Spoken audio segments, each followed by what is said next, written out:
Amazing. Wow. Welcome, Back again. guys and gals. How's it going, Raiders? Johanna, James, how are you doing? And the applause continues. I'm doing so well. I've really enjoyed myself this week because I don't know if it's the same in America, but in England, Netflix has added all of the Indiana Jones. So I've been making my way through. No, they haven't done that here. Well, we're blessed. And yeah, so I've just been really enjoying whacking on the Indiana Jones. And I watched the last, not the number 4, you know, the Kingdom of the Crystal Skull, which I hadn't seen since the cinema, like whenever it came out in like 2000. Really? That's an underrated movie. 2008. Yeah, right. So I had a vague memory of it in the cinema. And then obviously I'd kind of just forgot about it. And then I was like, oh, that was like the bad one, right? Rewatched it. I was like, I really like this movie. I really like number 4. I'll die on that hill. I really like number 4. So there we are. Yeah. And how are you? Kingdom of the Crystal Skull is a great movie. I don't care what anybody says. I thought it was really cool. Yeah, I love that movie. Let me think. 2023 is when the 5th one came out, right? The newest one. Yeah, the one that the Dial of Destiny. Dial of Destiny, aka the Antikythera mechanism. Yeah, and so my wife hadn't seen any of the movies, and so we watched all of them, you know, within like a week, and went and saw the last one.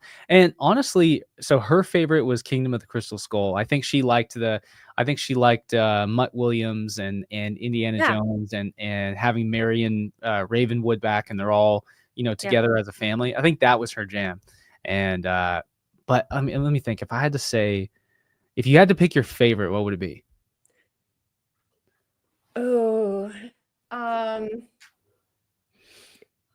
Either Crystal Skull or Temple of Doom, because Temple of Doom, because Temple of Doom is like the most nostalgic one for me, because I watched it. I think I watched that first accidentally as a kid, and I remember being terrified. Yeah, and I have that's a dark movie. It's dark, yeah. I somehow was allowed to watch that, so I remember watching that, like hiding behind the sofa. So I like Temple of Doom for nostalgia, but like storyline wise, and I just thought it was really good. I like Shia LaBeouf, and I thought he was really he really looks like mini Harrison Ford. And I was really impressed. I was like, oh, I don't know why everyone hates on this movie. I liked it. They should have made like a spin-off, The Adventures of Mutt Williams or something like that. I think they were going to, like, the plan was they were kind of trying to set it up that Mutt Williams was either going to have a spin-off or was going to be in line to do some sort of, like, he was going to kind of take the franchise. But then Shia LaBeouf kind of went a bit cray-cray. And yeah, that's right. They were like, yeah, you can't lead it. So there we are. The position is now open. Yeah, I'd have to say my favorite, I think it's Raiders. I think it's the first one. But I do like Last Crusade too.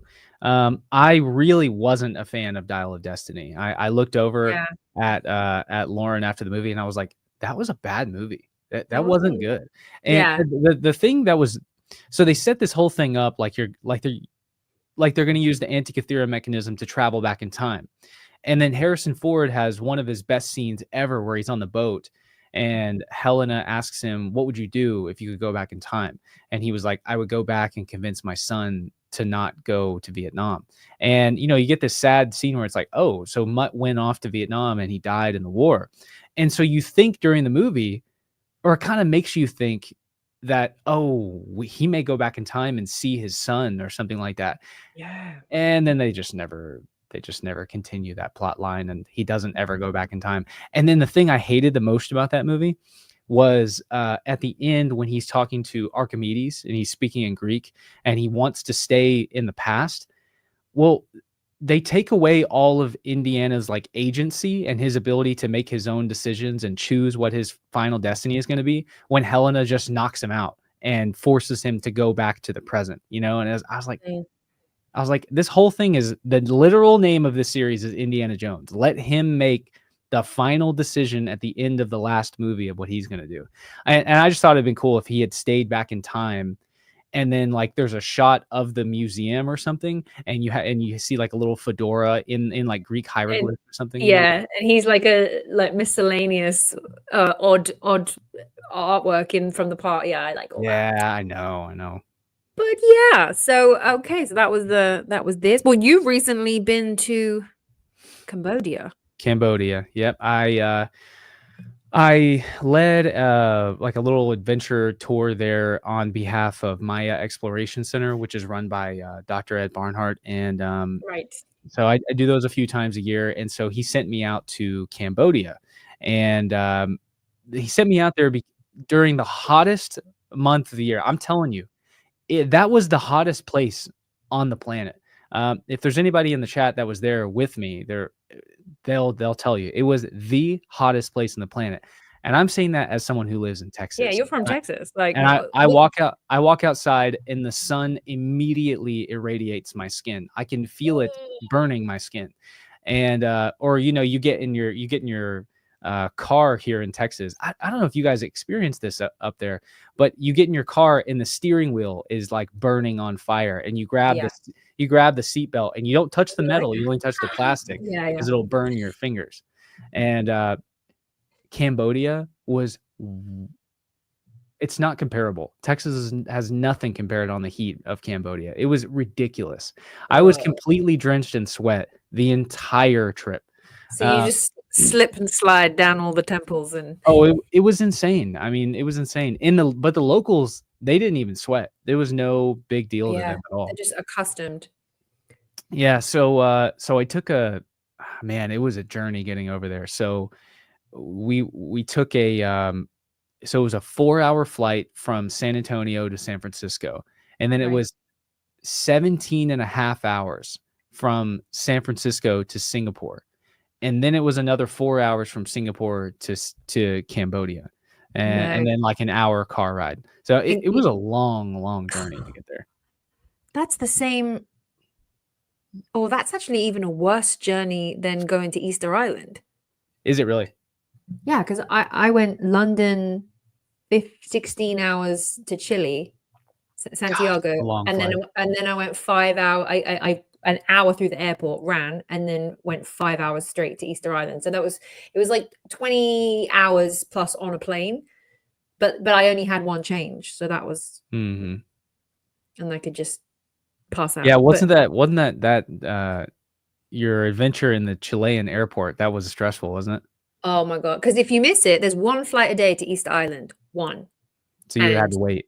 I have to wait a whole day. And I was only going to be on Easter Island for 3 days. So that would be, like I had to make that flight. Yeah. I had to. And so it was, I ran. And that's I had that's almost as much traveling as the time you spent on Easter Island. Oh, yeah. I know. Yeah. Because it's 2 days to get there. And then 3 days there and 2 days back. So I spent more time traveling there and back than I actually did on the island. But that was the dates that the tour were doing, so that was fine. But yeah, I don't recommend if people think can I make the I wouldn't have made the plane. I had to run, and I had to jump all of customs, and I just made friends with someone at the front and was like, "Do you speak English?" And he was this American guy, and I was like, "I'm really sorry. I've lost my tour group and my flight's in 30 minutes. And he was like, "Stick with me." But I don't know if other people would be able to, if you couldn't jump, because the queues in Chile airport, Santiago airport, hours. So. Oh my gosh. Yeah. So, so the journey was really, really long. It was, I haven't flown over the Pacific since I was like 12 years old. I went to Hawaii when I was a little kid, and, man, it was surreal being out there, especially flying past Hawaii. I was in completely uncharted territory for myself. And I mean, man, you're over the ocean for so long. You look down, and so what we did when we flew over is we never had nighttime. So it was constantly daytime. And so I would look out and it's just nothing but ocean. Just ocean. And then when you hit really bad turbulence in the middle of the Pacific Ocean, it is very odd looking out at the wing, like the wing is bending up and down, and I'm just thinking, like, if we go down, I'm done. There's no getting out of this. But at the same time, it made me think, imagine us telling people 100 years ago that it only took 24 hours to get to the other side of the planet. When Yeah. I was watching. Have you watched 1923? Yes. Oh, you have? Yes, I Okay. have. With Yeah, yeah, yeah. Spencer Dutton and Alexandra and everything. She Yeah. reminds me a lot of you. Yeah. And Lauren and She's not English. Do you know that? I know. I heard. I saw the interviews and I was like, what? She's not actually English? I Maybe could that was tell. obvious for you. Yeah, because I was watching 1923 and this English character came on and I was like, her accent's a bit weird. Why is she doing that weird accent? And then like Googled her. I was like, oh, she's American. There we go. But it's very difficult to do it, especially like an old historical British accent. But she did really, really well. But there was just something about it that I was like, not right, quite twanging right. But I Yeah. love her, love the story, love 1923. Yeah. Amazing. I love that show, but it makes me think watching it because I was watching it while I was flying over there, and it just made me think, man, what if I was making this journey like this? I mean, Oh my God. just when you would go to places, you would stay there for forever.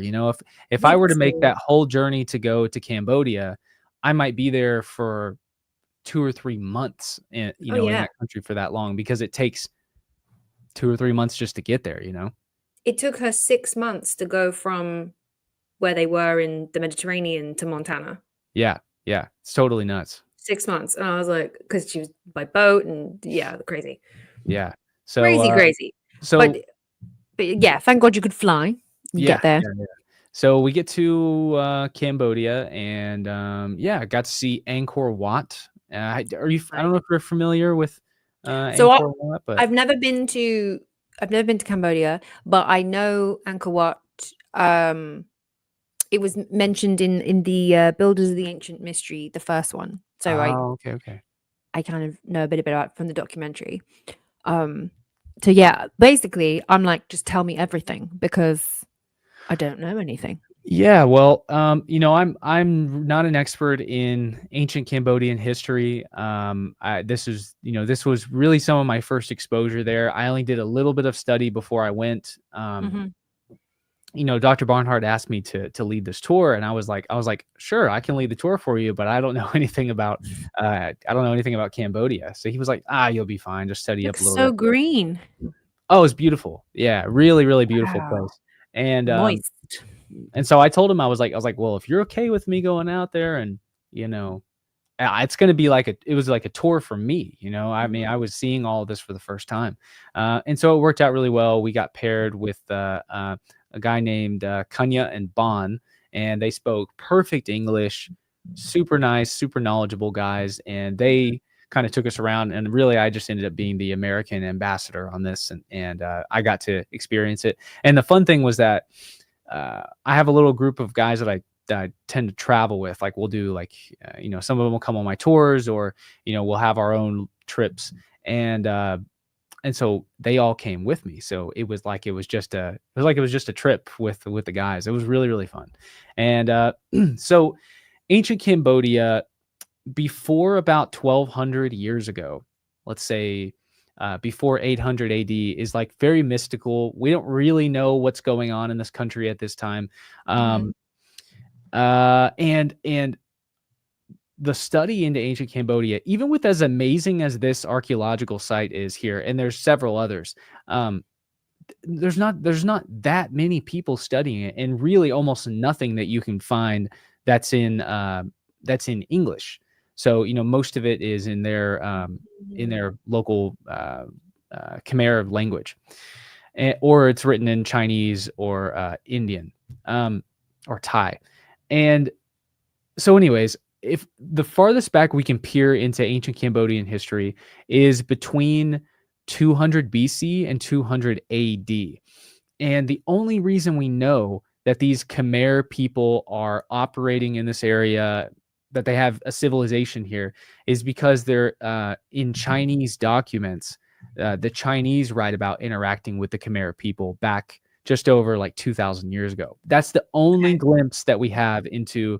We know for sure there are people living here at this time. Oh, the one thing I've just remembered about Angkor Wat from the documentary Builders of the Ancient Mystery is that the Angkor Wat is on. There is a circle that you can literally mark on a globe or an atlas, that goes around the world, and it has all of the ancient sites. Not all ancient sites are on this circle, but this circle can be made up of many, many ancient sites. Mhm. And Angkor Wat is directly on the line. It syncs with other ancient sites, much more older ancient sites. So either it's a complete coincidence that Angkor Wat is part of this like line of ancient sites that goes around the globe, or the origins of Angkor Wat go back as far back as all of these other Mm. ancient sites, and for somehow they are globally aligned to each other. I think there's a TED talk. If I find the TED talk, I'll put it in the description after we finish the show. Yeah. Because it was this guy basically kind of worked this thing out, and it's you could fly almost directly around the world, and you would literally go through. I believe it goes through the East Egypt, Easter Island, all of them. They're all on this like one flight path. It's very weird. That's this right here. Chuck dropped this. So Chuck went to Cambodia with me. The Great Circle ley line. There we go. This is the concept for the we were talking about Indiana Jones. The Great Circle is the concept for the new game. Have you played it? Or I don't know if you play video games. No, I haven't. So there's a new, I think it's called Indiana Jones and the Great Circle, and I've just been so busy I haven't gotten to play it, but I really want to. And it's him chasing some kind of mystery. I think it takes place after Raiders of the Lost Ark. I think it's the next year, and it's him chasing down some kind of ancient mystery. But he is marking all of these sites along the circle. So I think you get to go to I think the circle goes from, let me think about it. So it goes Easter Island, Machu Picchu, across the Amazon, up into Africa, Egypt, down, and then it goes back down the other side of the world. I think it hits Persepolis in Mesopotamia, and then it comes back down through Angkor Wat, and it hits something else on the other side of the planet too. It's fascinating. Stonehenge, Giza, Machu Picchu, Nazca. Right. Okay. Yeah, that's amazing. Oh, it would go through the Nazca lines. Yeah, I go through Nazca. I don't know if it hits Stonehenge, because Stonehenge, I don't know. But and then sometimes people will draw another circle. I really don't know the details of the Great Circle. It seems like it's such a big idea that it's one of those things. Like if I start going down this rabbit hole, I'm gonna go. Yeah. No. Oh no. Apparently it does. Well, there's. I think there might be a few great circles of alignment, but one of them includes Stonehenge, and one of them. Yeah. I think there's two main ones that I've seen. Yeah. So it seems fascinating. It seems fascinating. I mean, I part of me wonders if it's like I don't know. I saw an archaeologist propose once that it was like an astronomy thing where people were in the right places in the world to build these civilizations, and they just happen to be along these lines because of the way they interact with the stars. I don't know, but there's some kind of weird thing that's going on. I think they were either looking up or looking down, or both, because you've got ley lines. They're all the ancient sites are on some sort of specific ley line, and they're also all aligned to constellations and stars. So probably a bit of both. They've gone as above, so below. Here we are, and there we are. It's just whether or not they knew of that other sites were like kind of connected to theirs. But who knows? Yeah, it's fascinating. One thing that really struck me on this trip is it just became overwhelmingly obvious to me the reality that every single ancient civilization that is even slightly advanced in any way is interacting with the stars, the sun, and the moon. They're building their temples in alignment to them. They're recreating the constellations in their own cities. Like, I think that the pyramids of Giza, there's no doubt to me that's Orion. That's Orion. And then at Teotihuacan, it's the same in Mexico. It's the same sort of alignment. All kind of Maya cities create. I think the Maya, it's the most prevalent, but in the Maya world, all of those cities are recreating constellations, or every single one of their temples is aligning to, some kind of like celestial phenomenon in some way. Yeah, it's really fascinating. But the thing is, it's like it's this invisible layer of the ancient world that's really hard to dig out, because if it was in writing, usually it's lost. We were here, and I was asking the local Khmer people, the guys who are experts in this, and I was saying, okay, what about the writing that's not in stone? Didn't they have paper? I mean, this is only just over 1,000 years ago. They've got paper, right? And they said yes, they were writing on palm leaves, I think it was. And I said, what happened to all of them? And they were like, oh, they were destroyed or they were lost. And I'm like, every single one of them, you don't have anything? And he's like, no. And so I'm just thinking, man, who knows what kind of lost knowledge is out there that could explain the intricacies of how exactly the cities are built and their alignments and everything. But it's just fascinating. But one of the things in the jungles of Central America was you had these two explorers in I think 1836, Stevens and Catherwood. They arrive in Belize and they go all the way up to the Yucatan, and they're going through all these Maya cities. And this has to do with Angkor Wat in a way. This is really interesting. They're going through all these Maya cities, and the cities are completely covered up by the jungle canopy. And as they're looking at the alignment of the buildings and the way the buildings will be parallel to each other, but one will be like slightly cocked off on the inside and the interior will be in some way different than another one. They can't figure out. It's like this big puzzle here, and they don't understand why the buildings and the cities are aligned in the way that they are and why all of them are different. And some archaeologists brush this off as, well, they're clearly primitive people and, blah, blah, blah.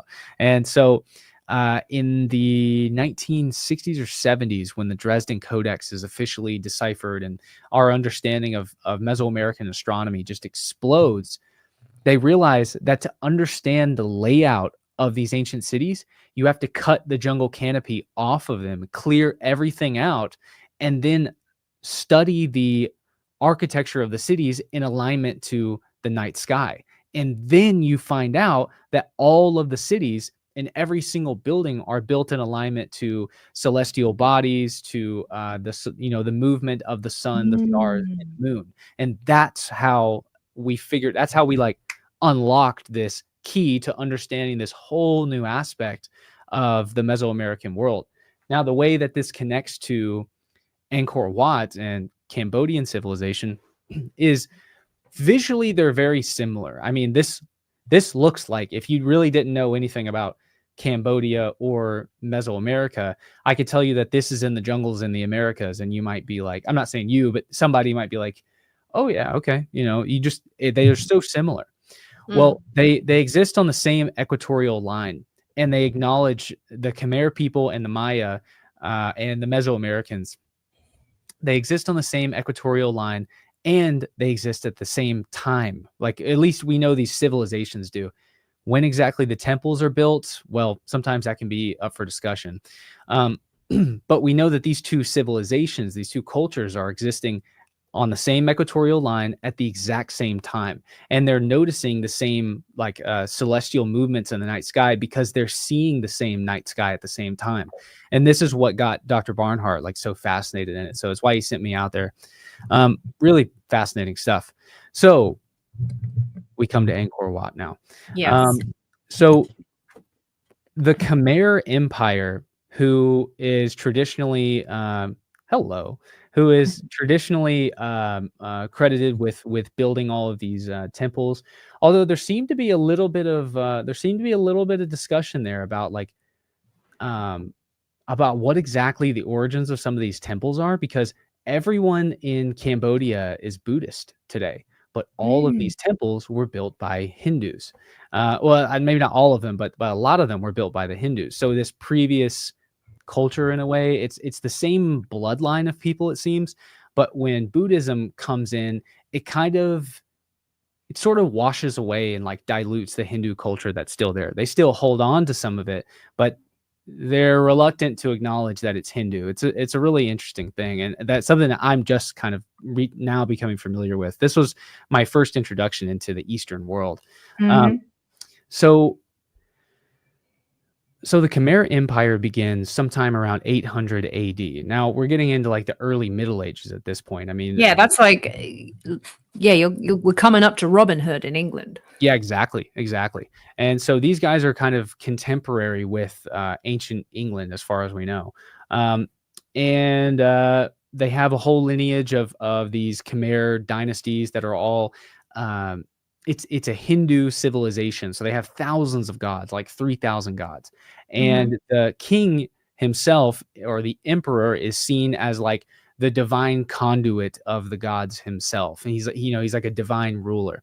And then sometime around 1100 AD, Buddhism comes in from India and basically completely transforms the whole civilization. Like in Hindu times, when you come to what you know is a Hindu temple, you start from the ground floor and then you go up, and the temples get higher and higher and higher. And as far as my understanding is that the gods that are placed inside of the temples, they become, they ascend in importance, and maybe the king lives at the top or something. And I don't know, it's just interpretation of the ruins. But when Buddhism comes around, they start building all of the temples completely flat, so it's like everything is equal, right? We don't have the No gods anymore. ascension and hierarchy. Exactly, exactly. So they kind of do away with that. So there's this like veil that you peer through here, and you're wondering like how much of this is older than is like locally accepted, I guess, if that makes sense. So it's fascinating. So then the Khmer Empire falls sometime around 1431. So like just yesterday. This isn't that long ago. This is, I mean, gosh, the Khmer Empire falls, and within 60 years, the Americas are discovered by the Spanish. So interesting. So, but they achieve a lot of really interesting feats. So you've got this moat that's right here. Now, just this moat, as far as I'm aware, just this moat, I think, is 53 million cubic tons, something like that. 53 million cubic tons. It's more mass than the Great Pyramid itself, as far as I've heard this said before. Really, really like staggering feat. Why was it? For security? These are kind of some things that are lost to us today. Was it just to be a reservoir for the people who are living nearby? If you look here in this photo, the jungle that exists right around the temple probably was never there. When I talked to some of the local experts, they seem to think that these were people's homes, that maybe high-ranking people or wealthier people lived on the inside of the moat, and that not all the trees would have been cut away, or maybe there would have been some kind of landscaping or gardens or stuff like that. But they would have had access to the moat as a reservoir for all their fresh water. So maybe rather than defense, it's more like it's luxury, right? And then all the jungle surrounding it would have been rice farms, so we think. And then so that moat would have inundated the rice farms. Then you would have had millions of people living out in the jungle that you're seeing right now. So that's kind of what this civilization would have looked like. But all they've cleared out is just where these main bridges are to this bottom left. You walk across that bridge. That bridge is like 200 meters long. It's absolutely gigantic. Like I cannot stress to you how big this actually is. It is so much bigger than it's so big that if you were standing in it, you wouldn't possibly know that you were standing on an island in the middle of the moat. I think it's so big in the middle of a moat. I think it's so big you could walk around the entire edge of it and never quite realize that you were standing on an island. It's that big. It's too big to even take in from your eyes. Like just like England. Yeah, basically, yeah. So when you arrive right here, it takes to walk 4 days. No. to walk from this temple all the way out here. I wish I could describe how big this is. I mean, I think it would take like 5 to 10 minutes to walk all the way over here. Okay. If you were walking briskly, it would take a very long time to walk over there. It is absolutely gigantic. And so now check this out. You can also see this up here. Now this right here is about 5 miles away. this reservoir up here is even bigger than this entire reservoir. And there's another one here, there's another one there, there's another one there. And then here's their sacred mountain off in the distance. Just a totally like luxurious, super wealthy civilization that achieved things that just utterly mind-blowing. I mean, you're talking about reservoir systems that would take the kind of work that the amount of hard work it would take to do this would be like the amount of hard work it would take to erect a pyramid. Like you're moving that much mass out that of the much way. earth, and yeah, I can see it's quite deep as well. Oh, The it's crazy. we just had an interesting comment. Someone said that they've just been back from Cambodia, and they said that the foundation stones from the moat and some of the floors looked polygonal. And then the Hindu temple on top was made of much smaller stones. Did you get a look at any of the? Was there any like different stonework that you saw on the same site? I'm trying to find this comment so I can pin it. Are you able to pin stuff? Yeah, it's James Brown. Here we are. I can't pin anything. I don't have the power. Brown. All right. James Brown. Here we go. I just got back from Cambodia. The foundation stones in some of the walls are old world polygonal.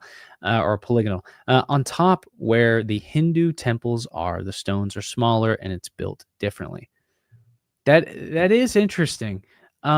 Yes, I did notice that the floor slabs, and I may have some in these slides here. I did notice that the floor slabs are absolutely gigantic. So when you're here, everywhere in the temple, the floor slabs are huge. And then on the bridge, the floor slabs are gigantic. These are some of the biggest blocks that are actually used in Angkor are on this bridge. I've got some photos of it in the video that I just put out. Huge, and I did as much research as I could on the size of them.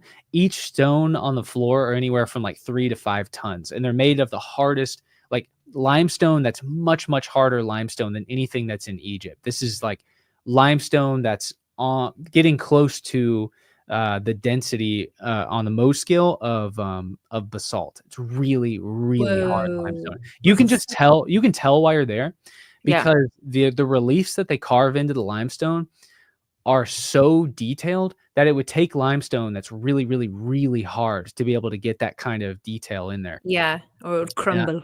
Yeah, exactly. I've got some of that here. That was probably, I think, the first day when we went to the Angkor Wat Museum. We were all like, whoa, this is some different kind of stone. We were questioning at first whether or not it was limestone or sandstone. And they told us it's all limestone and sandstone, but it's really, really, really hard, like twice as hard as in most areas of the world. Now, what's interesting is when you go up the temple, when you get up to that tower that's here in the center,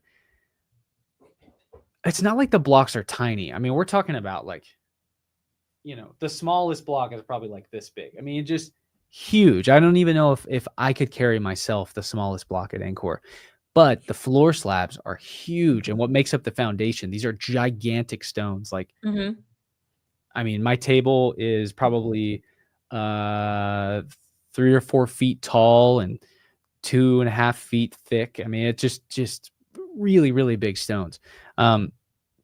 Yes, I did notice a difference there, but I should skip forward now so we can see here. Next slide. Okay, so here we go. Whoa. So this is up inside. So right now we're, I don't know, 30 or 40 feet up off the ground. So everything you're seeing down here, oh, I'm sorry, I got to remove you, James. So everything you're seeing down here, that's actually a floor that's raised up 30, 40 feet off of the ground level. Like a platform? Yeah, so we're up inside of a plaza right now. And you can see how these stones aren't small either. I mean, they're not small. They're not tiny little pieces of rubble, I mean, the stonemasonry is completely mind-blowing on a level of detail unlike any place I've ever seen. It's kind of overstimulating. Yeah, there's so much. Is so much. Look at the windows. Do you see these windows? Yeah. Are they it's a question, because if anyone's just listening or to the audio of this, we're looking at like an up close thing of Angkor Wat, and like there's kind of like a platform and 2 levels of, I don't know, building. Yeah, and the windows kind of have stone bars kind of across them. Is this all cut from kind of different pieces that are structured together, or is a lot of it out of the one block? No, so there are some pieces that are carved out of one block of stone. It's kind of a mixed bag here, and it's really mind-boggling when you're looking at it. So those windowed bars are completely bizarre, and they're not even necessary. They're just like showing off the fact that they can do this. So Just flexing the tools. it's crazy. So we saw a place where one of the windows wasn't completed, and so what they would do is when they're building it, they obviously know exactly where the window is going to go, and they would trim out the window frame, but it would be filled with stone. And then what they would do is and we could see it where they were in the middle of making one, and like, it was an unfinished window, and they were cutting these circular window bars out with some kind of tool. I don't know how they're doing it, but you can tell that there's like something, they're cutting them in circles, but those are actually single stones, or sometimes they're stacked stones. So they're stacking it all on top of each other, and then they're cutting out the window into the wall, basically. Does that make any kind of sense? Yeah. It's really bizarre. I've never seen anything like it. And here's another thing is,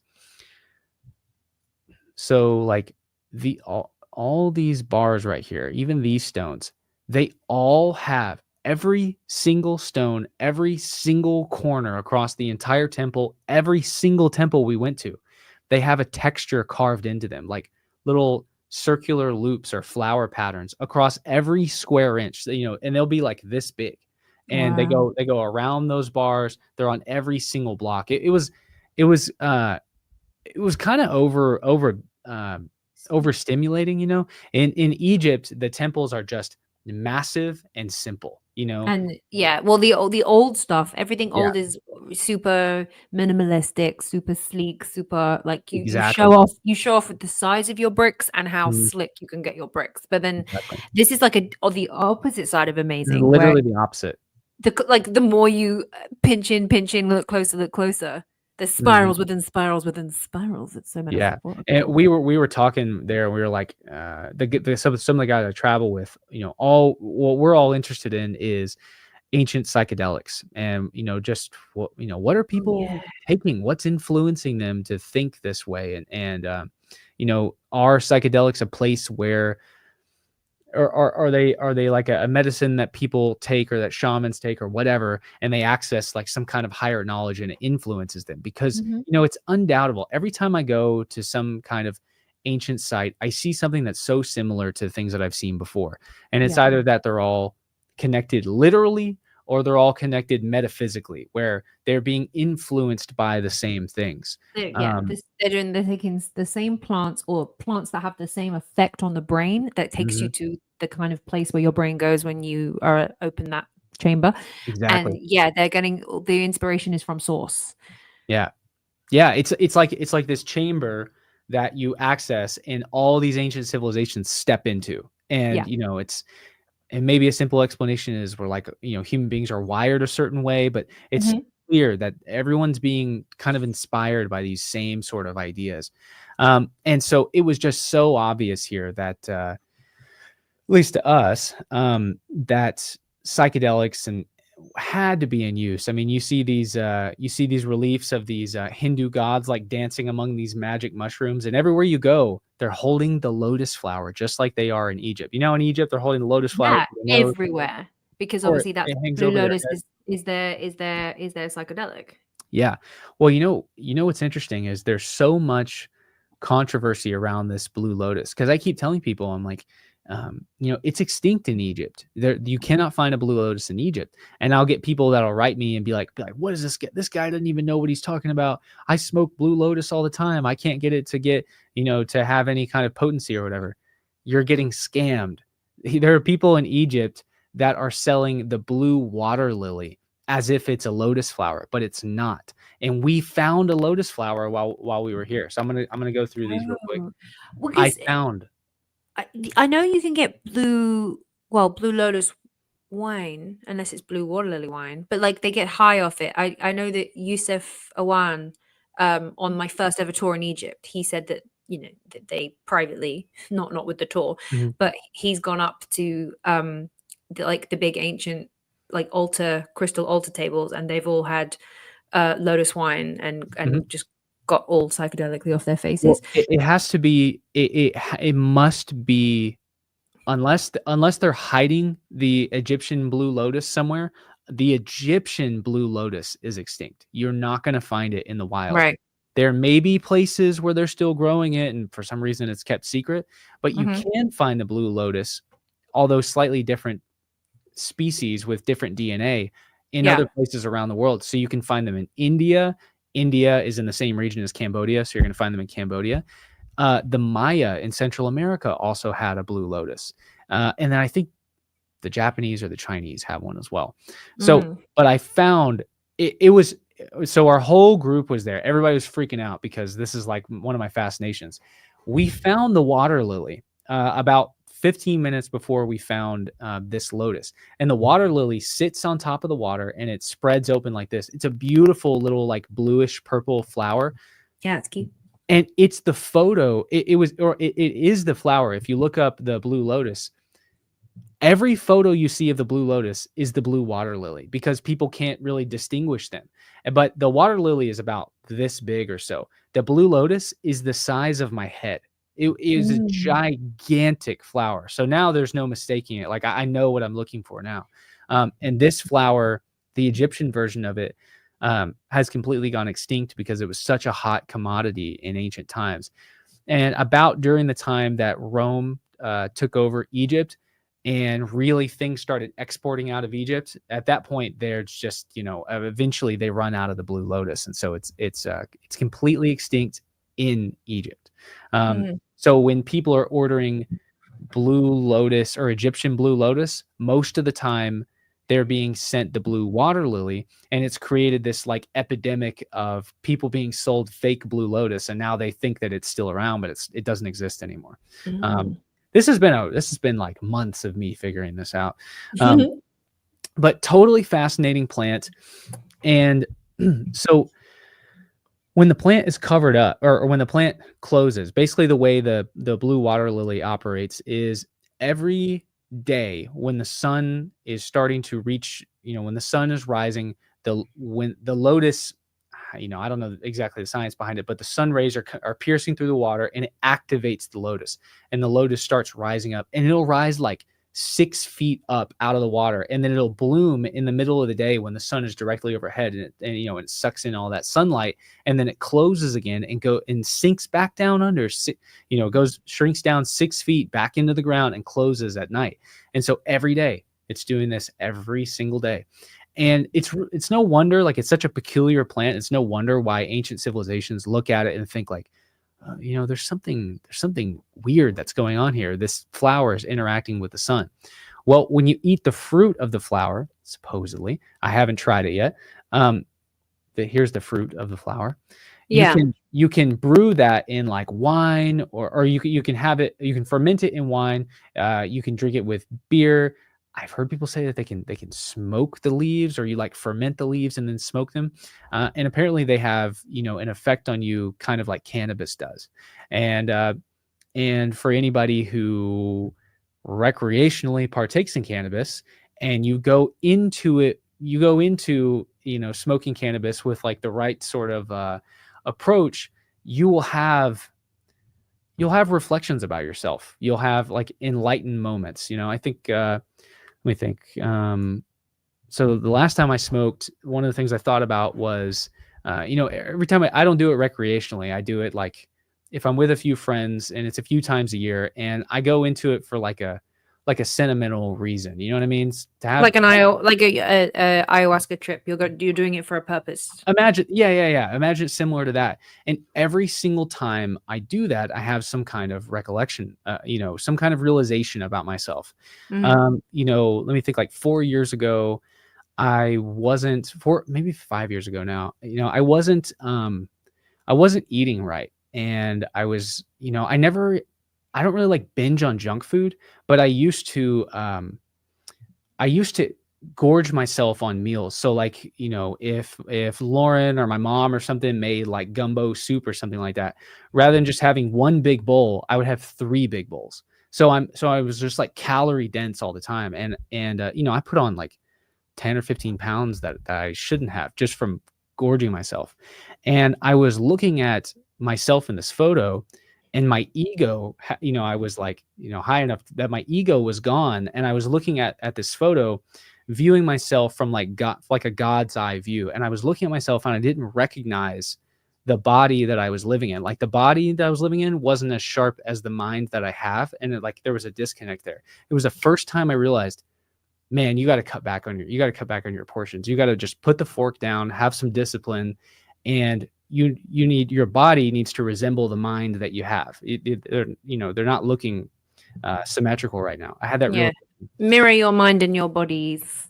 Exactly. The last time I smoked, the realization that I had was, I'm at this point where I'm like really trying to make, you know, this like YouTube thing work. You know, I really would like to do this, you know, as a career full time. I mean, I've been doing it, but you know, it's a struggle when you're first starting out.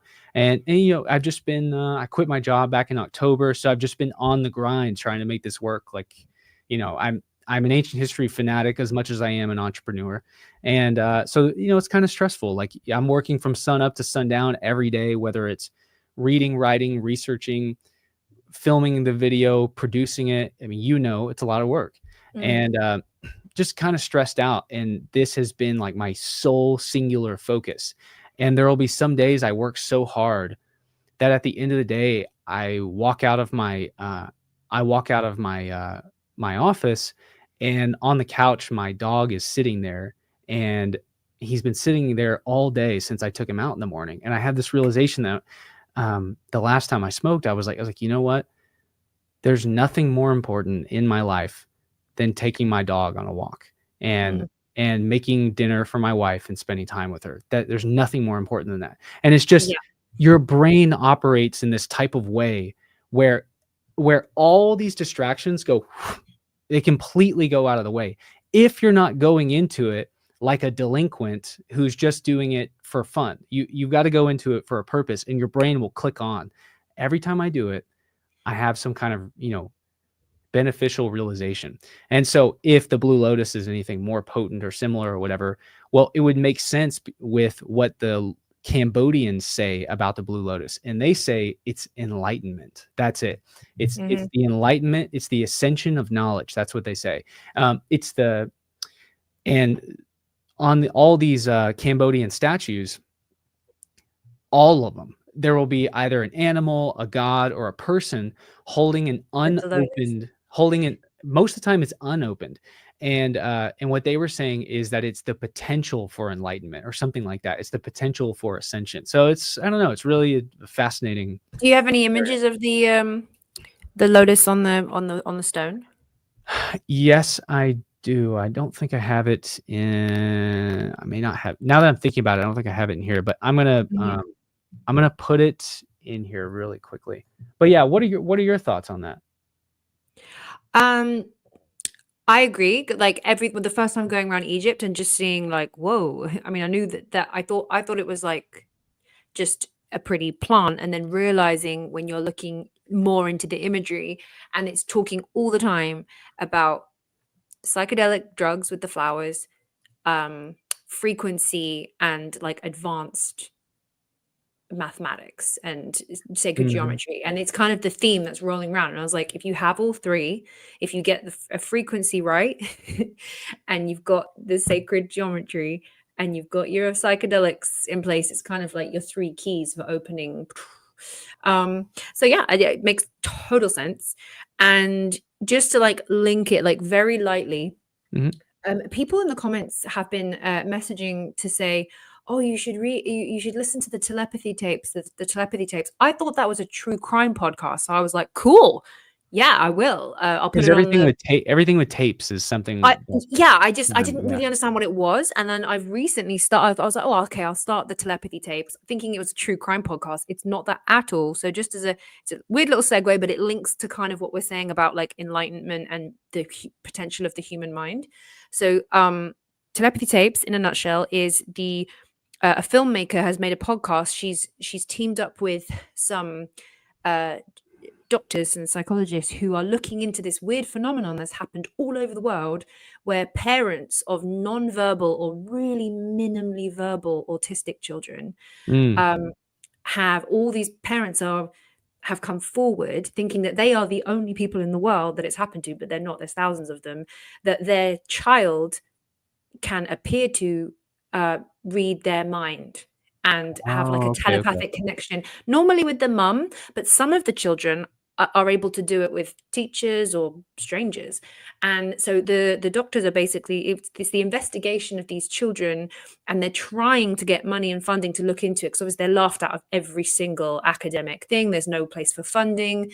But the theories that they're coming from, and the reason why they can kind of do some sort of tests and verify to a certain extent without the full academic trials, is they can teach non-verbal autistic children to like finger spell, alphabet spell, and then type independently.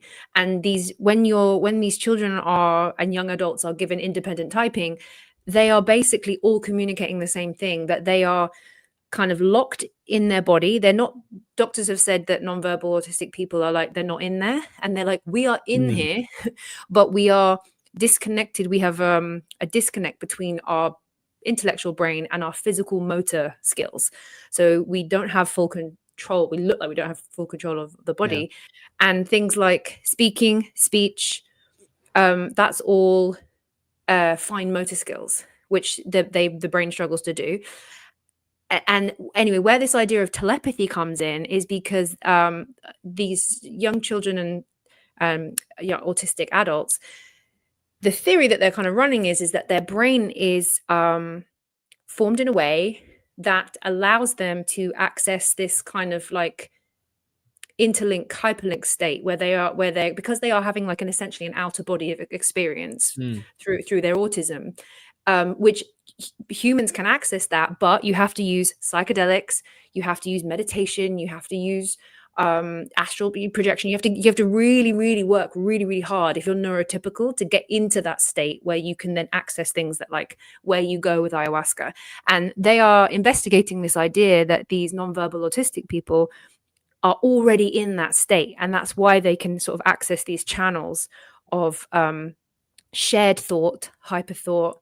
And it was really interesting because one of these autistic boys, when he was interviewed and he was like answering on his typing machine, he's saying that he's always felt really strong connection to stone because he physically feel every stone vibrates at a different frequency, and his bedroom is full of stones because it's his safe space. And I was like, that's interesting. So this autistic boy can like feel and sense stone and the vibrations that are coming from it. And obviously, like all the ancient sites use very particular stones in particular orders in particular places, and they're all talking about frequency and whatever. And I think that there's some sort of link, but we haven't like fully gone there scientifically and been able to prove it one way or the other, or like categorically, put it in one thing. So I wanted to shout that out because I'm gonna probably do a video on it and try and just sort of show that there is this idea that savant skills and or telepathic skills or non-verbal telepathic skills, they do link to kind of what the ancient world was saying, that if you get your brain and your body into such a space, you can kind of connect to source, you can connect to this like thing. And I think that ancient people did it through plants. Non-autistic people might do it because their brains are already wired in that direction. Basically. How disgusted do you think ancient people would be if we told them that there are these children who operate in a different way and see the world in a different way than neurotypical people do? And so what we do is we zombify them and medicate them and make them this dialed down version of themselves. Like it's so insane to me. Like, okay, we are not living in the natural world anymore. There are people, me included, before I was fortunate enough to be able to just do this full time. My profession was advertising. So I made graphics and visuals or whatever that existed in a digital landscape that is not real. And I was being paid with digital money. We don't exist in the real world anymore. We're completely in this futuristic dystopia. And so you have people that are born neuroatypical and they view the world in a different way. They don't really assimilate to the world in the way that we do today. Like highly motivated people who can't sit still and they're constantly needing to do something. Well, you know, if you were a Native American existing on the plains and you had a bow and arrow and you really wanted to go out and go hunting and go shoot something, that's a productive way to live. You didn't have ADHD in ancient times. There was, you know, you needed to be productive and there was something to do, and you're living in coherency with the natural world. Now we're forced to sit inside of a seat for 8 hours a day as a child. Yeah. You know, it's just it's just totally insane. And it just makes me feel bad for how many people, you know, like my little cousin, he's got autism, Asperger's, and he's so smart. And he can, like, his best friends are like my grandma and all my grandma's old lady friends. And he can communicate with them like at an adult level, but he has a really hard time making friends with other kids his age because he's far more intelligent than they are. And unfortunately, you know, his mom has made him believe that he'll tell me something. What did he tell me one time? He told me something about how he was like handicapped, or he needed help, or he needed medication, or he needed therapy or something like that. And I'm like, Ryan, you're so smart, dude. You're never going to be like everybody else. You're different. You were born different. You just have to figure out how to make your life work. And you're going to be different. You don't need to take medication. You're born this way. And, you know, it's just so sad. It's like you have people that are, they're born in, you know, they're born in the modern realm, and that's all that they can see. And, you know, this idea that because modern science tells you that you're not like everybody else and you need this medication to be on, it's just sad. People in ancient times would be completely appalled that we have these people that are able to perceive the natural world in this slightly altered way. And now we've medicated them and dulled them down into like Adderall zombies. Yeah, it's quite scary how many kids nowadays like haven't seen the ocean, or they haven't seen outside of the city because the cities are so built up. It is crazy. You were saying at the beginning of the podcast, just if you're joining us now, that all of these ancient sites that are always aligned to the stars and they have like a kind of looking up reflection. I don't think any of the city's architects are looking at the stars to locate and design buildings. You know, like that's when, like, we're the primitive ones in the way, because we've disconnected where we live and the buildings that we erect, and they're not charted. And I was like, God, we don't do that anymore. We don't. We wear plastic shoes. I mean, I do. I know. I'm not preaching. I wear plastic shoes. Most of my like trainers, sneakers have plastic, but there's like studies now about wearing plastic shoes, and because you cut your feet off from the ground and you disconnect in a grounding way. We're supposed to be on the earth as humans, and it's literally not, like, it sounds like really hippie and woo-woo, but it's not. Like, there's a reason why if you take your shoes and socks off and stand on grass just for a few minutes, like you can, they've done tests where it does stuff to your brain and it decompresses you and it grounds you. I mean, I haven't gone as far as, I do that sometimes. I like to go in the garden, put my feet on the grass, but people can, you can make your bed like a grounding bed so that you sleep. We're supposed to have like grounding beds, but there's a reason why, humans, we're suffering a little bit because you've spent 60 years in plastic shoes. Yeah. Well, you know, there has to be levels to, you know, I don't even know if I'd call it science, but has to be levels to reality that science can't detect or measure yet, right? So, you know, you feel love. You know that love is real. You know that love lasts forever. You can love somebody at a completely endless distance across time and space. And if they're dead, you can still love them. You know what I mean? So it's like it's this metaphysical thing that we all 100% know is real, and it has a heavy impact on you because, you know, we haven't got the equipment to measure it. But you haven't got the equipment to measure it. So to think that that's the one thing, rather than there's quite literally a billion other things, or an innumerable amount of other metaphysical realities that can't be measured. But this human intuition, we can feel it, though. You can detect it. You know that it's there. You know that, like, okay, I'll tell you this.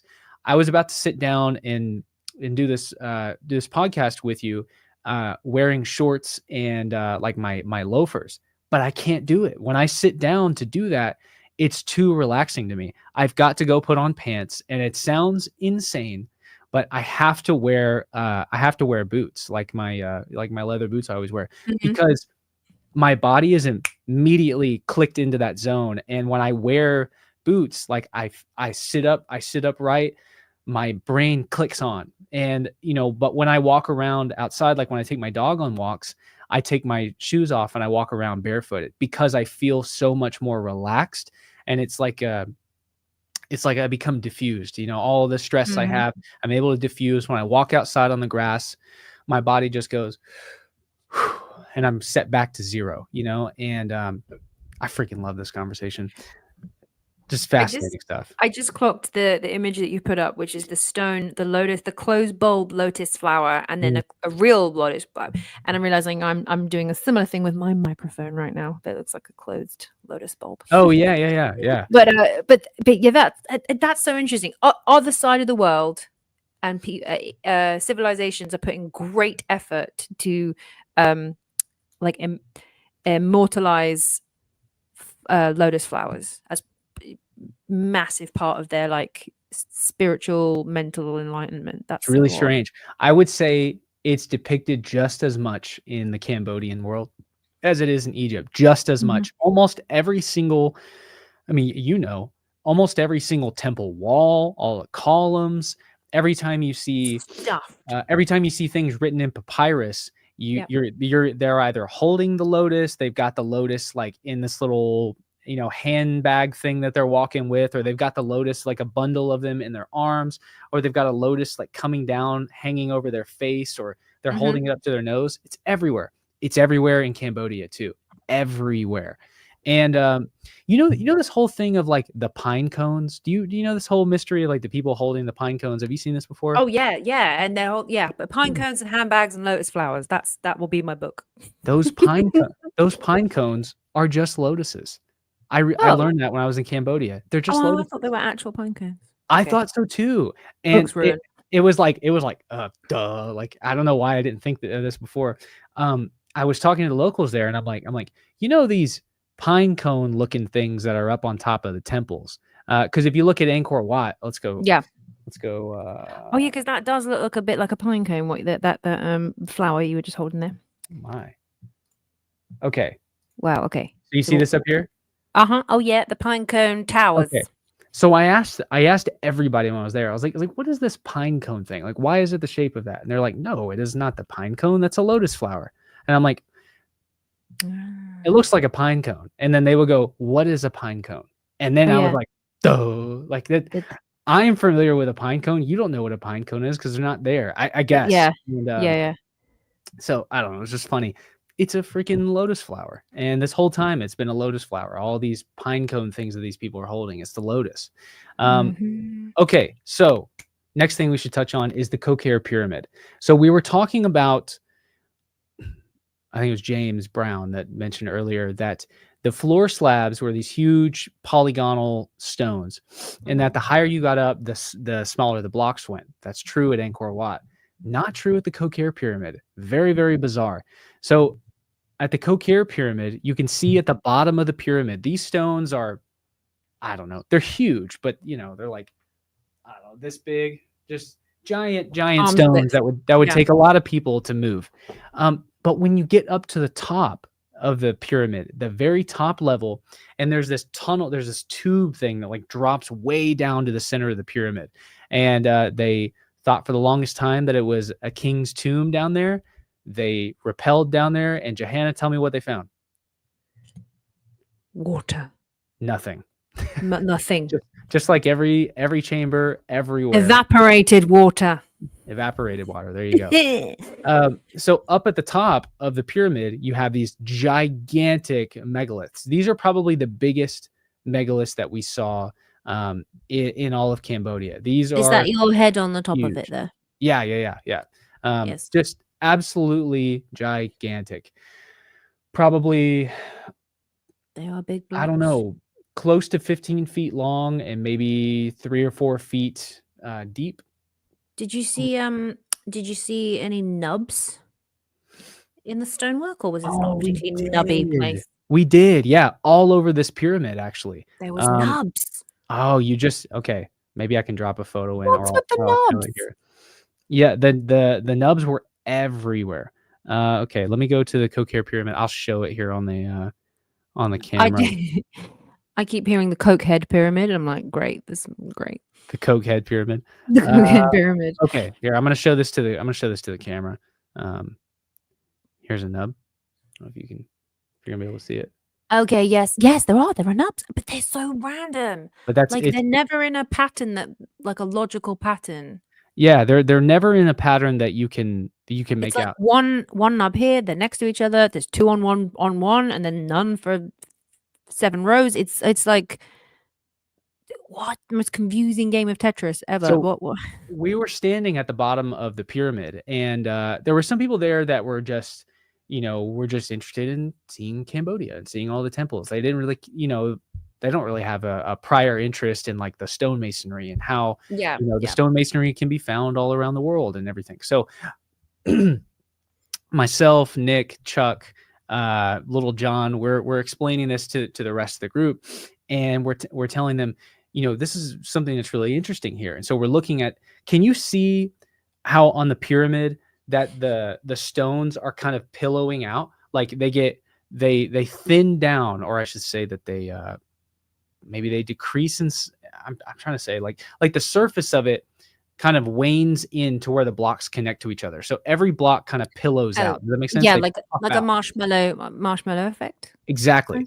Yeah, Well, marshmallow you block. see that everywhere. I mean, that's in Peru, that's in Egypt, it's in ancient India. That kind of stone effect is everywhere, where you have this irregularly shaped stone that clearly they stack up on there, and then they're chiseling it all away. Now, all the lines where the stones connect to each other, all the lines are perfectly flat and straight, except the blocks like puff out They're in the center. pillowed. They do that all around the pyramid. And on the backside, there was a place where the side of the pyramid was shaved down, like the scoop marks. Like the whole side of the pyramid was shaved down, and you could see where they were trying to flatten out the whole pyramid, but they didn't do it. And then, I don't know why, and then somewhere next to it, there would be like these nubs that were sticking up off all the blocks everywhere. And it was just crazy being quite literally on the opposite side of the planet from where I am now, the farthest away I've ever been from home. I've been to Central America, I've been to South America, I've been to Egypt, I've been to Turkey, I've seen the stonework everywhere. I come to Cambodia, boom, there it is right in front of me. It's just utterly, completely fascinating and baffling. It's here too, yeah. And so on top of this pyramid are the largest stones in the pyramid and in Cambodia, as far as I knew. And they all have these really strange like drill holes in them. The drill holes were made in ancient times, I asked, and they think that for some reason it was like for wooden posts to go through. I don't know.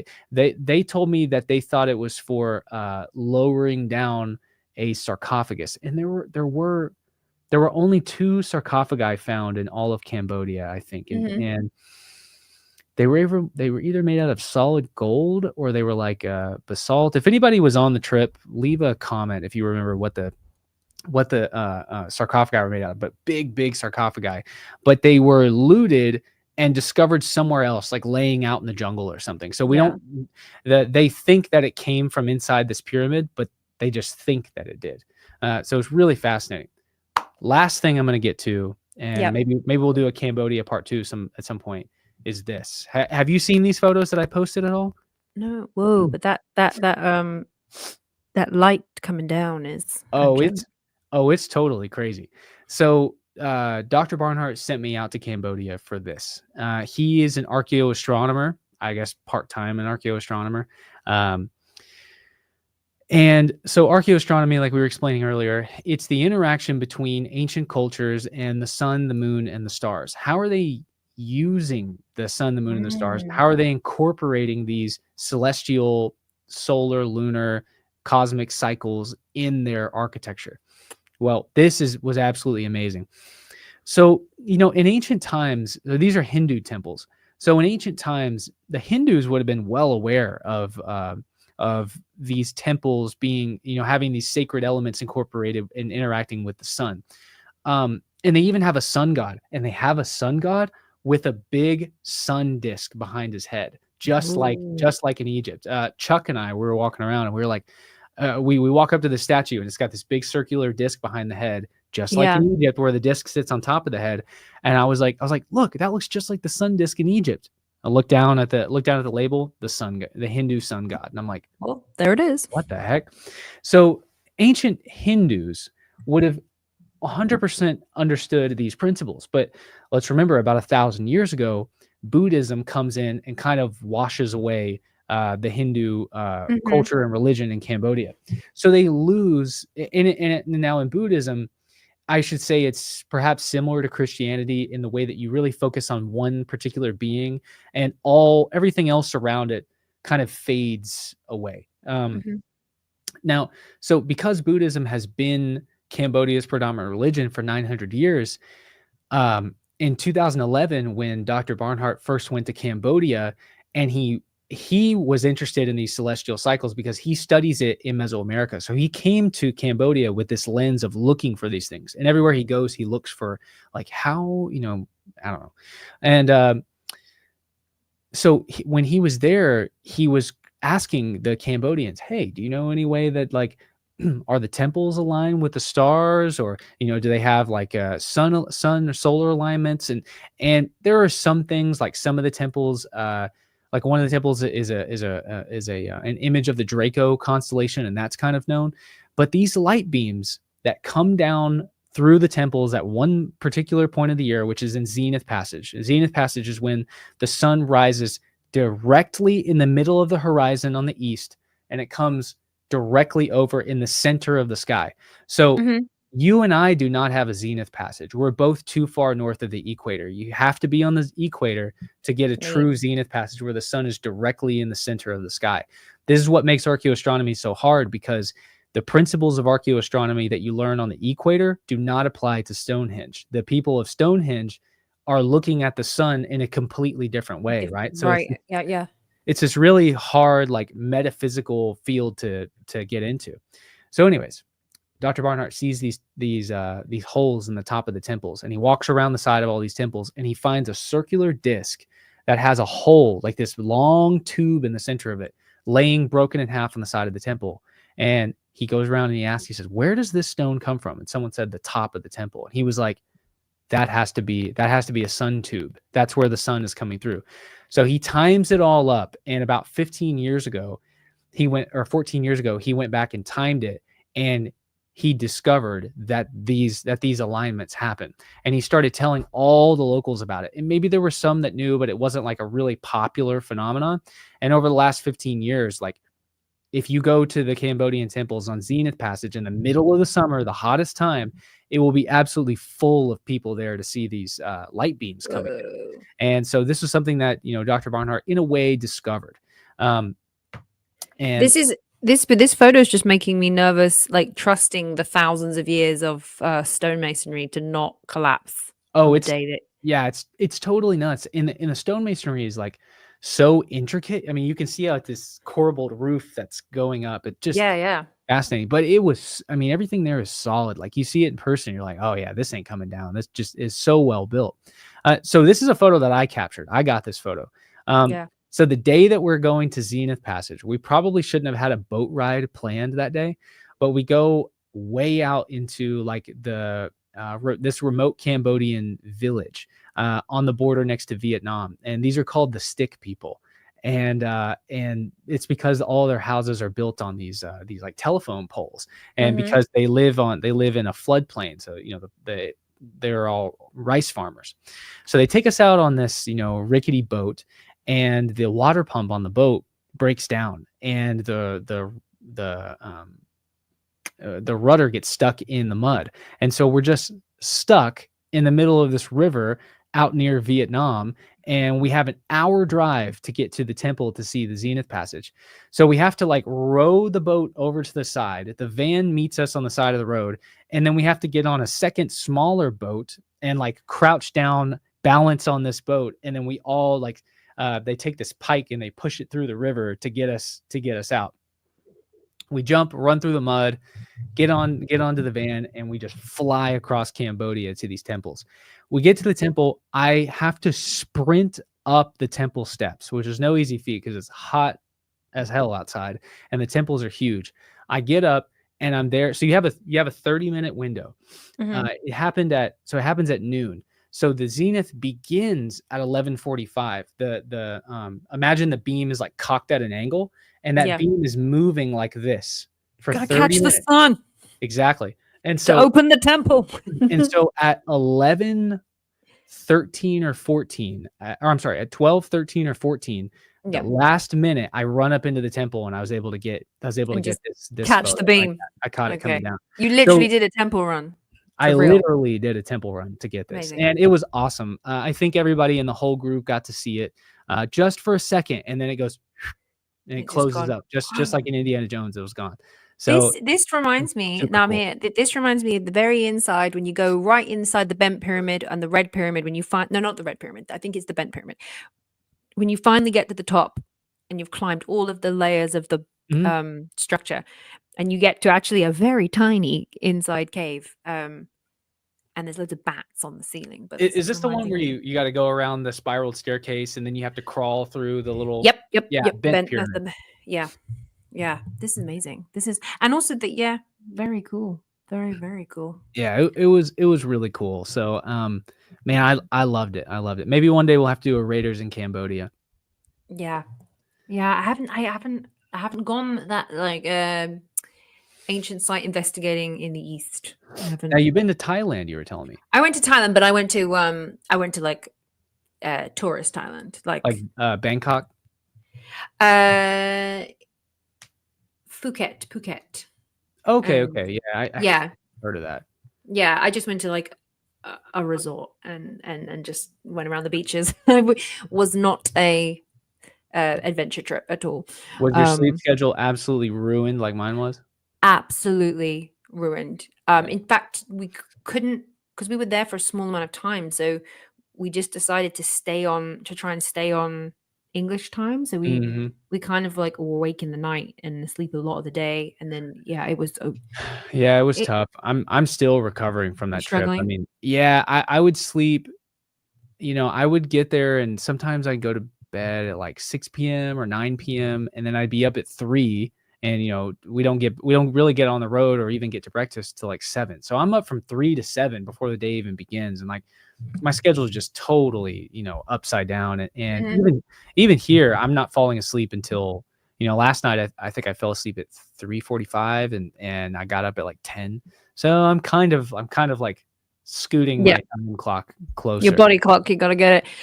Before we go to shout outs and people who have taught us, I just had a thing about the nubs, and I was like, I wonder, maybe someone can tell me in the audience whether or not anybody has fed like AI any kind of nub pattern or all the nub patterns that we've found, because to us they don't make sense, they seem so random, and I wonder if algorithmically there is like mathematically no pattern to anything, or there is a pattern. Or I'm thinking, because it kind of reminds me of Braille, and I'm like, what if they're not functional, and what if they are they were like a coding, like a brailled coding system, and it actually is like a name or I don't know, or something. I'm just thinking really outside the box here about nubs and nubbins, and now that we have things like AI, can we help us find any kind of pattern, or rule out that there is any pattern, and we're looking at something going, there must be a pattern, when there isn't, and because we're just humans and we like patterns.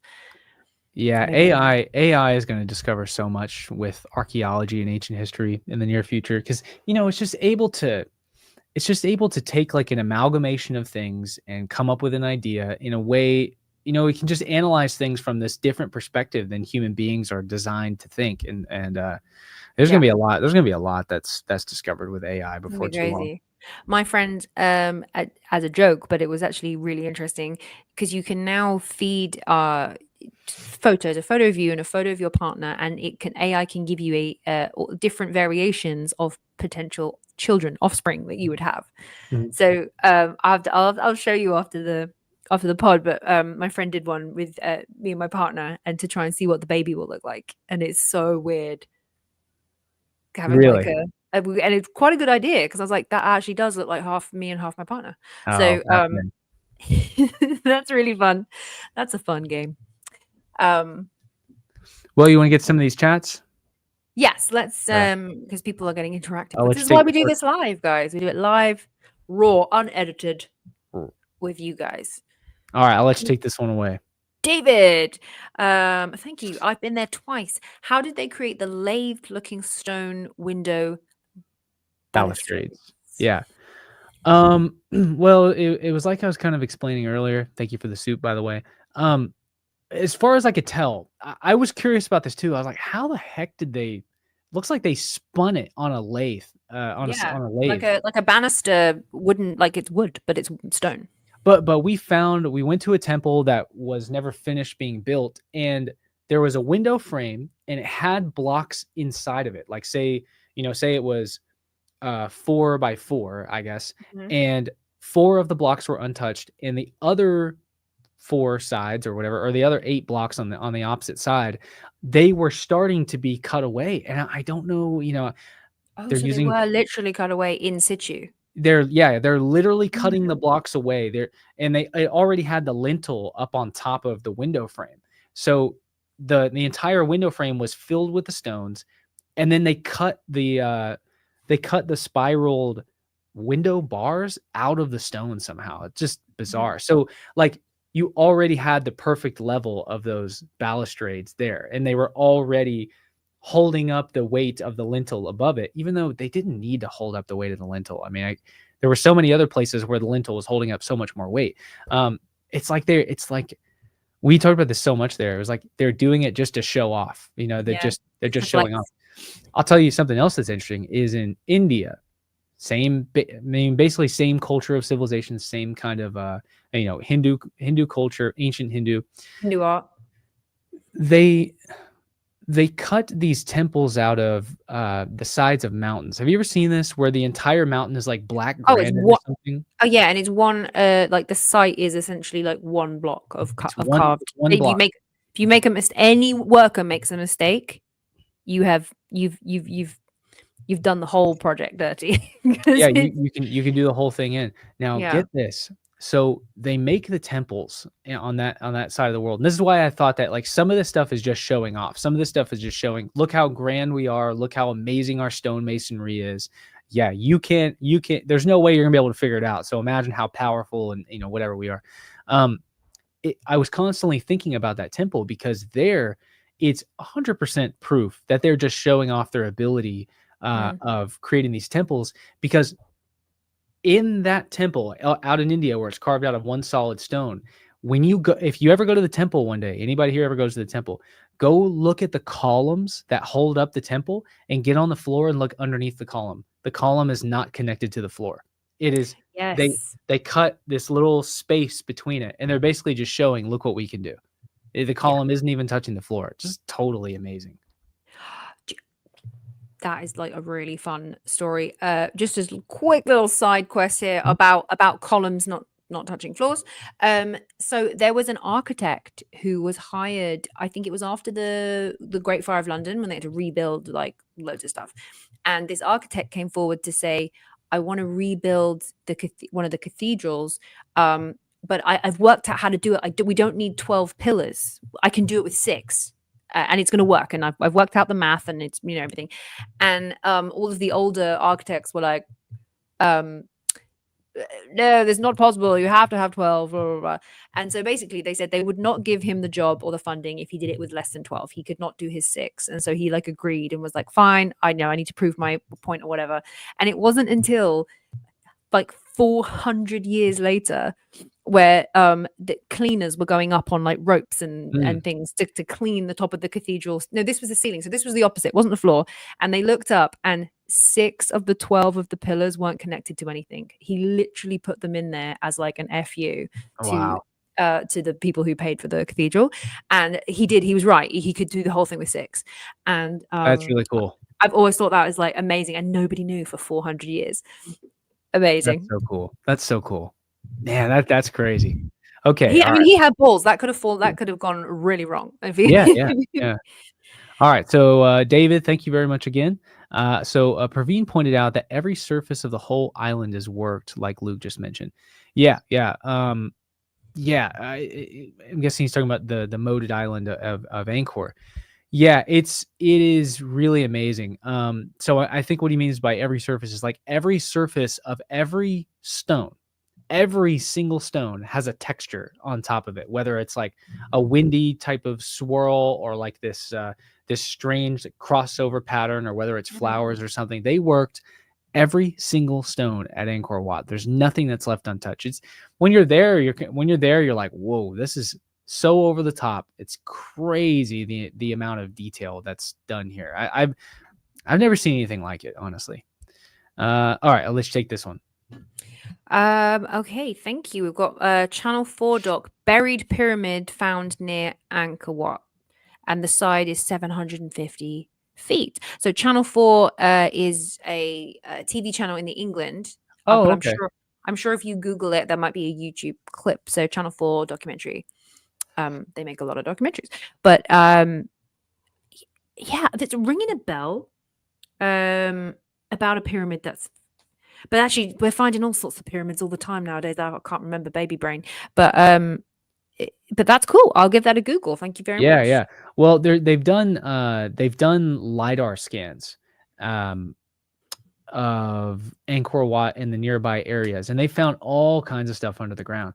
Here's something I should touch on: is it's really difficult to explore the jungles around Angkor Wat, even when they find things, because the wildlife out there is fierce. I mean, you have tigers out in the jungle, as well as, I'm always talking about snakes in Central and South America. I do worry about rattlesnakes and the eyelash viper, but most of all, I'm worried about the fur-de-lance, which is this brown snake that blends into everything. It doesn't run away from you. It will bite you multiple times. It always envenomates you. That it never dry bites, and it's 3 times the venom of a rattlesnake. Okay, that's scary enough. A king cobra is 17 feet long. It can stand up 6 feet tall and bite your face. So that's what I'm worried about out there. And on top of all of that, Johanna, there are anywhere from 4 to 6 million landmines left over from the Vietnam and Cambodian wars that are completely riddling the jungle. Elephants and tigers get blown up all the time in the middle of the jungle, and locals know not to walk around. So all of their national parks, you can't explore them. You can't do anything. And even when they do find something, you go out there because you'll blow up.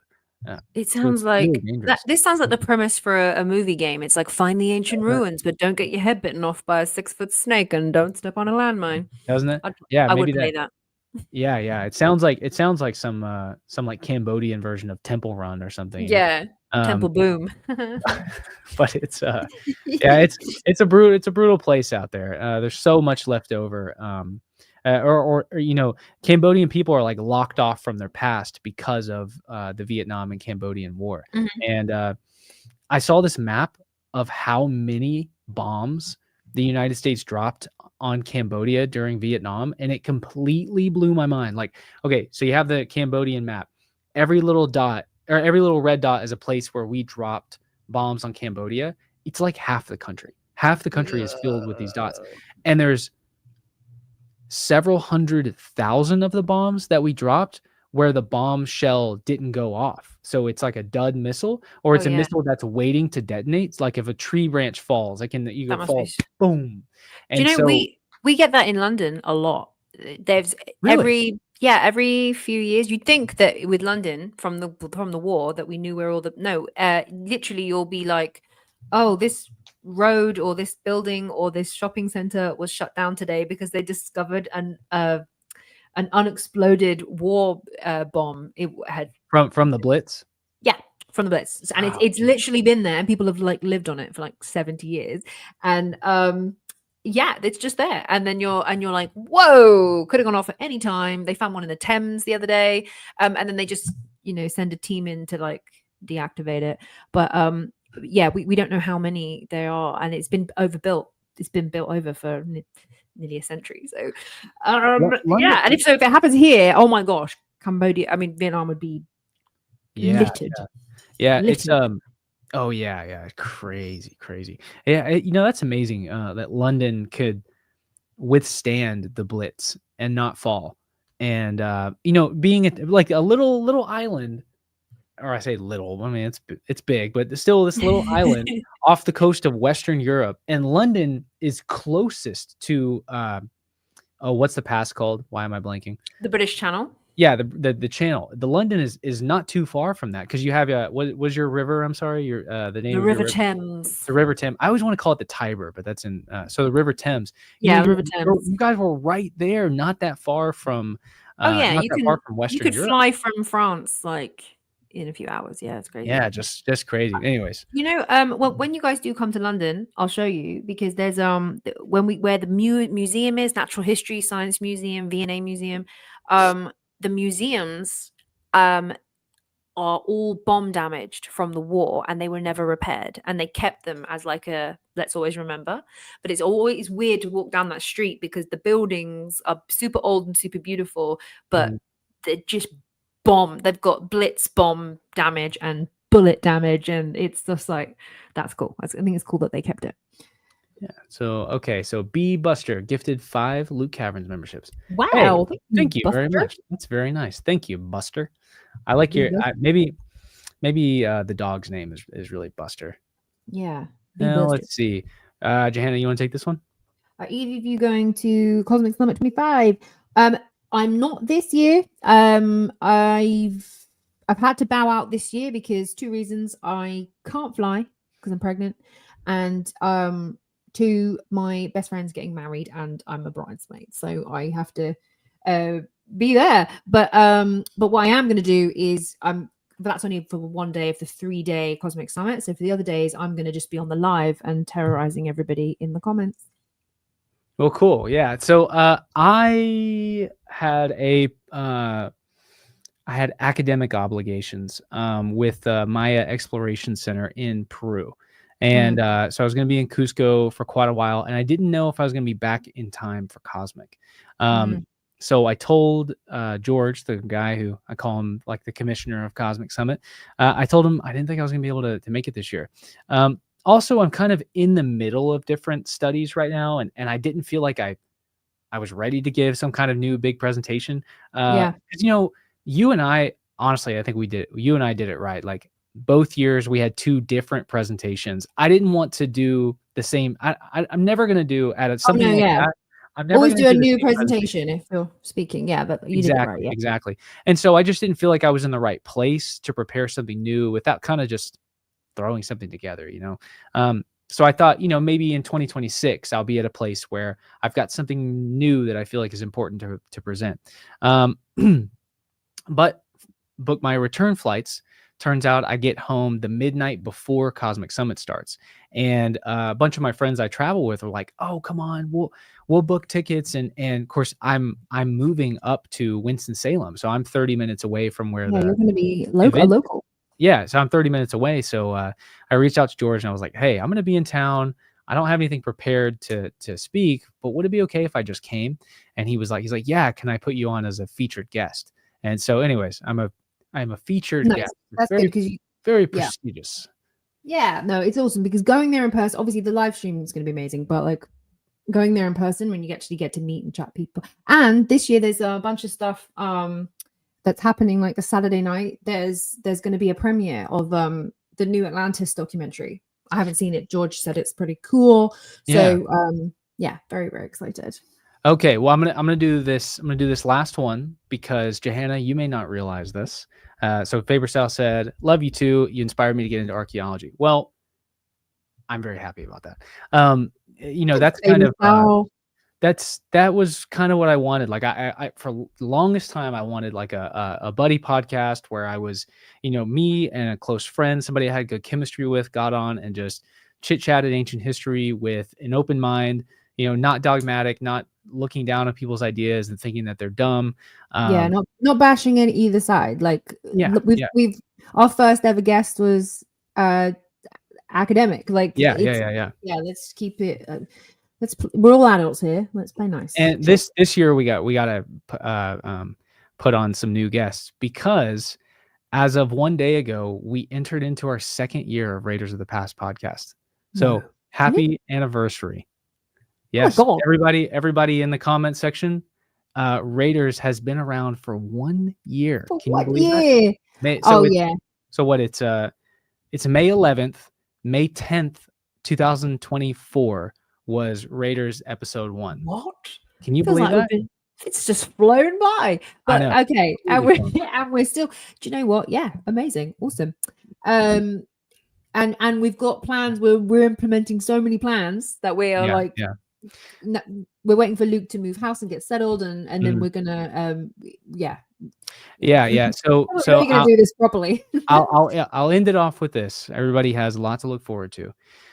Between now and the next podcast, there's going to be a big thing that happens. You'll all know about it.